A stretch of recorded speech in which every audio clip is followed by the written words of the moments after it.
نون youth wing ضلع خوشاب کے additional general secretary ملک محمد حسنین سبحانی کھارا نے کہا ہے کہ اللہ تعالیٰ کے فضل و کرم سے وزیر اعظم پاکستان میاں محمد شہباز شریف اور وزیر اعلیٰ پنجاب محترمہ مریم نواز شریف قومی امنگوں کی ترجمانی کے لیے بھرپور کردار ادا کر رہے ہیں۔ ان خیالات کا اظہار انہوں نے اپنے دفتر میں میڈیا سے خصوصی گفتگو کرتے ہوئے کیا۔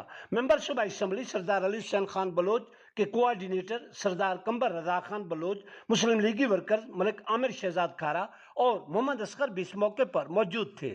ملک محمد حسنین سبحانی کھارا نے کہا کہ ضلع خوشاب کی تعمیر و ترقی کے لیے منتخب عوامی نمائندگان بھرپور کوشاں نظر آتے ہیں۔ انشاءاللہ یہاں کے دیرینہ مسائل بتدریج حل ہوں گے۔ انہوں نے کہا کہ ضلع خوشاب میں پاکستان مسلم لیگ نون کے مقامی قائدین ڈاکٹر غوث محمد خان نیازی، ملک شاکر بشیر امان، ملک محمد آصف بھا، ملک کرم الہی بندیال، سردار علی حسین خان بلوچ، بیرسٹر ملک معظم شیر کلو اور ملک سعد بشیر امان سمیت دیگر قائدین تنظیمی فعالیت کے لیے بھرپور کردار ادا کر رہے ہیں۔